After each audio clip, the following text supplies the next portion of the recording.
आज हम जिस मूवी को एक्सप्लेन करने वाले हैं 2021 में आई फिल्म जिसका नाम है ओल्ड। ये मूवी हॉरर थ्रिलर मूवी है। मूवी शुरू होती है हम एक फैमिली को वेकेशन पर जाते हुए देखते हैं जो वीकेंड ट्रिप के लिए जा रहा होता है। इस फैमिली में हस्बैंड वाइफ और उनके 2 बच्चे होते हैं। एक का नाम मैडॉक्स और दूसरे का नाम ट्रेंड होता है। आगे ये वेकेशन के लिए एक रेस्टोरेंट पर पहुंच जाते हैं जो कि समंदर के किनारे होते हैं। वहीं रिसोर्ट का मैनेजर इनका वेलकम करता है और इन्हें कुछ पीने के लिए देता है। मैडॉक्स और ट्रेंड और रिसोर्ट में जाकर मस्ती कर रहे होते हैं। इसी बीच ट्रेंड की दोस्ती एक इदलीब नाम के लड़के से होती है। इदलीब उसे बताते हैं कि उसके अंकल इस रिसोर्ट के मैनेजर हैं। अब ये एक बीच पर आ जाते हैं। अब बीच पर ट्रेंड अपने नए फ्रेंड के साथ खेल रहा होता है। अब शाम होते ही ये रूम में वापस आ जाते हैं। इधर प्रेसिका और जॉन के बीच तनातनी का माहौल होता है। अब प्रेसी से उसे बताती है कि हमने इस ट्रिप के बाद बच्चों को अपने डिवोर्स के बारे में बताने का डिसीजन लिया था, लेकिन जॉन इसके लिए तैयार नहीं होता है क्योंकि उसे कुछ वक्त चाहिए था। अगले दिन हम बीच पर एक लड़का और लड़की को देखते हैं। अब लड़की यहाँ से स्विमिंग के लिए पानी में चली जाती है। अब इसके बाद उसी रिसोर्ट के सीन को दिखाया जाता है। यहाँ हम एक और फैमिली को देखते हैं। यहाँ पर फैमिली में कैरा और उनकी सास होती है। अब हम देखते हैं रिसोर्ट का मैनेजर प्रेसिका और जॉन के पास आता है और इन्हें एक ऑफर देता है। वो कहते हैं कि अगर आप खूबसूरत टाइम स्पेंड करना चाहते हैं तो मैं आपको खूबसूरत आइलैंड पे ले जाता हूँ और वहाँ पर हमारी प्राइवेट बीच है। हम सिर्फ स्पेशल गेस्ट को वहाँ ले जाते हैं। ये सुनकर जॉन और प्रेसिका फौरन तैयार हो जाते हैं। ये इसी बस में उस बीच तक जाने लगते हैं। अब इस बस में एक और फैमिली भी होती है जो हमने अभी देखा था। अब कुछ देर बाद ये उस आइलैंड पे पहुँच जाते हैं। बीच को देखकर सब बहुत खुश होते हैं क्योंकि बीच वाकई में बहुत खूबसूरत थी। अब कैरा और बच्चा पार्टी बीच पे खेल रहे होते हैं। अब बड़े लोग बीच पर सन बाथ ले रहे होते हैं। अब हाइड एंड सीक खेलते हुए ट्रेंड पानी की चट्टान के बीच में चला जाता है। दूसरी तरफ मैडॉक्स और क्यारा उसे ढूंढ रही होती हैं। अब पीछे से तैरती हम डेड बॉडी को आते देखते हैं। अब ये देखकर ट्रेंड बहुत डर जाता है। अब वो मम्मी मम्मी चलाकर पेरेंट्स की तरफ आता है। अब वो बाकी के लोग जॉन वहाँ उस जगह पर आकर देखते हैं। वहाँ पर उसी लड़की की लाश होती है जिसे हमने थोड़ी देर पहले स्विमिंग के लिए जाते हुए देखा था। अब शोर शराबा सुनकर वो लड़का भी वहाँ पर आ जाता है। इस लड़के का नाम मिज होता है। अब इन लोगों को ये लग रहा होता है कि मिज ने गलत करके इस लड़की को मार डाला है। यहाँ पर मिज कहता है कि मेरा इस लड़के से कोई ताल्लुक नहीं है।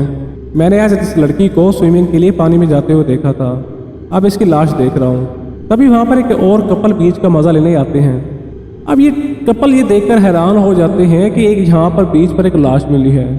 अब यहाँ पर एक और कपल की बीवी उसको बताती है कि उसकी माँ की तबीयत ख़राब हो रही है और माँ के पास आता है। अब ये क्रिस्टल होता है जो माँ के पास आता है। अब जब इसकी माँ को होश आते बताती है कि गर्मी बहुत ज़्यादा है। अब इतनी देर में उसकी मौत हो जाती है। अब वो दूसरी तरफ हम देखते हैं कपल मैडॉक्स और ट्रेंड से उसकी एज पूछते हैं, जहाँ मैडॉक्स बताती है कि मेरी एज 11 साल है और उसका भाई 6 साल का है। वो कपल बोलते हैं कि सच में अपनी रियल एज बताएं। अब यहाँ पर प्रेसिका आ जाती है। वो अपने बच्चों को पहचान नहीं पाती क्योंकि उसके बच्चे मैडॉक्स और ट्रेंड अपनी उम्र से काफ़ी बड़े लग रहे होते हैं। मैडॉक्स भी भागकर अपने डैड के गले लगती है। अब जॉन को कुछ समझ नहीं आ रहा होता आखिर ये हो क्या रहा है। अब दूसरी तरफ मिस को यहाँ के हालात सही नहीं लगते और वो यहाँ से भागने लगता है। अब चार्ल्स को ये लगता है ये सब कुछ मिस की वजह से हो रहा है। उसे मारने के लिए उसके पीछे भागता है। अब ये जब चट्टानों के बीच में जाते हैं तो इनके सर में दर्द होने लगता है और यही दोनों बेहोश हो जाते हैं। आगे होश आने पर अपने आप को बीच पे पाते हैं जहाँ पर इनका दिमाग चकरा जाता है। इन्हें कुछ समझ नहीं आ रहा होता। ये सब लोग आपस में बात कर रहे होते हैं। ये कहते हैं कुछ तो चक्कर है, इस जगह पर क्या है। चट्टानों के अंदर जो कोई भी जाता है बेहोश हो जाता है और यहाँ पर सबके सब ज़्यादा परेशान हो जाते हैं। अब प्रेसिका और जॉन को समझ नहीं आ रहा होता कि इनके बच्चे 2 घंटे में आखिर बड़े कैसे हो गए। अब चार्ल्स गुस्से में मिस के ऊपर चाकू मार देता है। अब मिस उसे समझाने की कोशिश करता है उसका इससे कोई वास्ता नहीं है। अब थोड़ी देर में हम देखते हैं कि मिस का घाव अपने आप ठीक हो जाता है। असल में इस आइलैंड पे टाइम बहुत जल्दी से गुजर रहा होता है। अब इन्हें समझ आ जाता है कि इस आइलैंड पे कुछ तो कुछ चक्कर है। अब ये प्लान बनाते ही तैयार कर चट्टान के उस तरफ जाएंगे। अब इतनी में हम देखते हैं कि प्रेसिका भी होश हो गई है। अब जॉन बताता है कि प्रेसिका के पेट में एक ट्यूमर है। अब चार्ल्स जो एक सर्जन होते हैं वो कहता है कि हमें इस ट्यूमर को बाहर निकालना होगा, तभी हम प्रेसिका को बचा सकते हैं। अब जैसे ही चार्ल्स अपने सर्जिकल नाइफ से इसके पेट पे चीरा लगाता है तो उसका जख्म अपने आप भर जाता है। अब ये जख्म को अपने हाथों से खुला रख के ट्यूमर को बाहर निकालते हैं। ट्यूमर निकलते ही प्रेसिका ठीक हो जाती है और पहले से काफ़ी बेहतर फील कर रही थी। अब मिस उस लड़की की लाश को जाकर देखता है और उसके ऊपर से कपड़ा हटाता है तो वो चौंक जाता है क्योंकि उस लड़की की लाश पूरी गल चुकी थी। प्रेसिका बताती है कि लाश को गलने में 7 साल का समय लगता है। अब इन सब को ये समझ आने लगता है कि इस आइलैंड पे टाइम का कुछ तो चक्कर है। तभी जेरी कहता है इस आइलैंड पे टाइम तेजी से गुजर रहा है। इस आइलैंड पर 1 घंटा गुजरा हुआ उनकी उम्र को 2 साल तक बढ़ा रहा था। तभी प्रेसिका जॉन से कहते हैं कि तुम्हारे फेस पर रिंकल आ रहे हैं। अब इनको बच्चों की याद आती है कि काफ़ी देर से कायरा और ट्रेंट गायब है। अब ये बच्चों को ढूंढने लगते हैं और उन्हें आवाज़ लगाने लगते हैं। अब ये सभी देखते हैं कि कायरा बड़ी हो गई है और साथ में उसके बच्चे की माँ भी बन गई है। इससे पेट्रिसा कहती है कि कायरा तो 5 महीने की प्रेग्नेंट लग रही है। अभी कुछ मिनट बाद कायरा की डिलीवरी का टाइम भी आ जाता है। डिलीवरी के बाद बच्चा कुछ ही मिनट में ख़त्म हो जाता है क्योंकि वो टाइम के होने वाले चेंजेस को अडॉप्ट नहीं कर पाता। दूसरी तरफ चार्ल्स की मेंटल कंडीशन ख़राब होने लगती है। अब वो जेरन को हमला करने के लिए बोलता है। अब वो मिस पर अटैक करके उसको मार देता है। इसके बाद जॉन और जेरी चार्ल्स के पास जाते हैं। उसके हाथ से धीरे से नाइफ खींच लेते हैं। अब थक हार कर जेरन स्टेप लेता है कि वो चट्टान की उस तरफ जाएगा और वहाँ से मतलब लेकर आएगा। अब ये पानी में चला जाते हैं और ये लोग आपस में बातें करने लगते हैं। अब इन्हें ये एहसास हो जाता है कि इन्हें जानबूझकर फंसाया गया है। अब तभी हम वेयर से देखते हैं कि पहाड़ से इन पर कोई नज़र रख रहा था। अब मैं डॉग्स पानी में नहाने के लिए जाती है और तभी जेरन की लाश उसके आके टकराती है। अब वो चिल्लाकर पानी से बाहर आती है। इसके बाद ये लोग जेरन की लाश को पानी से बाहर निकालते हैं। इन्हें लगता है कि जेरन थकने की वजह से पानी में डूब गया होगा। आगे के सीन में कायरा मेंटली अपसेट होने लगती है और वो इस आइलैंड से निकलने के लिए चट्टान के ऊपर चढ़ने लगती है। वहीं ट्रेंट कायरा से फौरन नीचे आने के लिए कहता है, लेकिन कायरा एक नहीं सुनती। वो काफ़ी ऊपर तक चली जाती है। अब तब इन्हें भी लगने लगता है कि कायरा उस चट्टान से बाहर जा सकती है। अब ज़रा सा ऊपर जाने पर वो अपने सेंसर खोने लगती है और फिसल के नीचे गिर जाती है। अब उसकी भी मौत हो जाती है। कायरा की मौत से ट्रेंट का बहुत दिल दुखता है क्योंकि वो उसे प्यार करने लगा था। अब बीच पर सिर्फ 6 लोग बचे होते हैं। अब हम वेयर पे देखते हैं कि पेट्रिसा को मिर्गी आने लगती है। वो गिरकर मुंह से झाग फेंकने लगती है। अब उसकी भी मौत हो जाती है। अब ये वंडर में आते हैं कि आखिरकार पेट्रिसा को हुआ क्या था। टाइम के साथ जॉन की उम्र भी बढ़ चुकी थी। अब उसकी निगाहें भी कमज़ोर हो गई थी। उसे ठीक से दिख नहीं रहा था। अब दूसरी तरफ प्रेसिका को उम्र बढ़ने के साथ साथ सुनाई देना ही बंद हो जाता है। अब इधर क्रिस्टल भी उम्र बड़ी होने से बूढ़ी हो गई थी।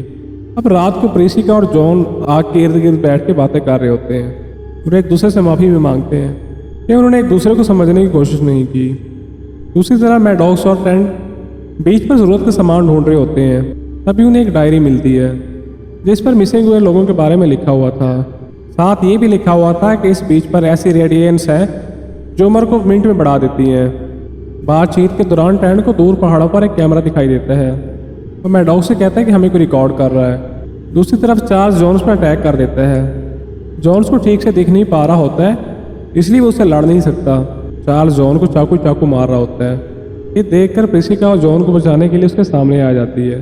दूसरी तरफ मैडॉक्स और ट्रेंट पर क्रिस्टल अटैक कर देती है और उन बच्चों पर पत्थर फेंक रही होती है कि वो मेंटल हो गई है। अब ये बड़ा सा पत्थर उठाकर उन पर फेंकने वाली होती है लेकिन ये पत्थर उससे संभलता नहीं है और वो खुद पर ही गिरा लेती है। अब मैडॉक्स और ट्रेंट एक नैरो गुफा में चले जाते हैं।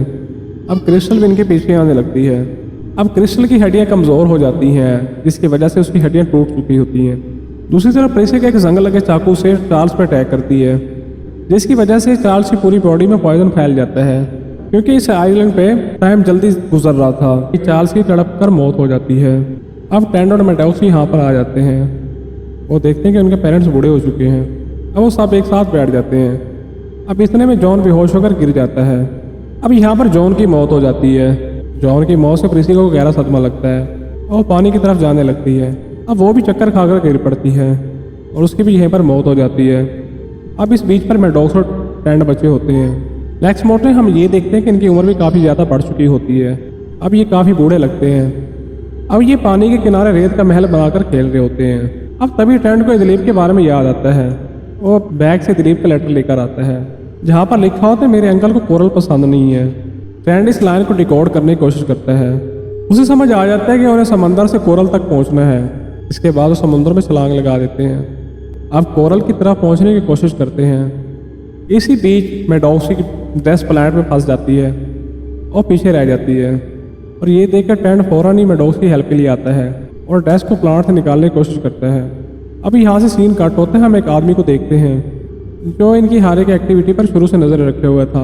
उसे लगता है मैडॉक्स और ट्रेंट पानी में डूब गए हैं। अब वो फ़ोन पर किसी को बताता है इस एक्सपेरिमेंट के सारे लोग मारे जा चुके हैं और मैं डाटा लेकर आ रहा हूँ। तो वो आदमी एक वैन में बैठकर लैब में आता है। अब हम देखते हैं कि इस लैब में रिसर्च चल रही होती है।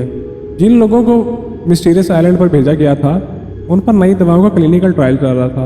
उन्हें शरबत में मिलाकर दवाएं दी गई थी। क्योंकि इस आइलैंड पे टाइम तेज़ी से गुजरता है तो इसलिए इनके क्लिनिकल टेस्ट एक दिन में पूरे हो जाते हैं, नहीं तो सालों से भी ज़्यादा का टाइम लगता है। तभी वहाँ पर होटल का मैनेजर आता है और इन लोगों को गुड वर्क के लिए अप्रिशिएट करता है। हम आगे के सीन में देखते हैं कि कुछ नए गेस्ट इस रिसोर्ट में आए होते हैं और ये इनका वेलकम करता है और इन्हें शरबत पिलवाने लगता है और तभी जानबूझकर कुछ शरबत को गिरा देता है, बल्कि ये कोई और नहीं टेंड होता है। मैडॉक्स और टैंड यहाँ पर बताते हैं कि इस आइलैंड पे क्या चल रहा है और वो सबको इन्फॉर्म कर देते हैं। फ्लैशबैक में हमें दिखाया जाता है कि टैंड ने मैडॉक्स को बचा लिया था। मूवी के लास्ट सीन में मैडॉक्स और टैंड को पुलिस रेस्क्यू कर लेती है और इसी के साथ ये मूवी यहीं पर ख़त्म हो जाती है।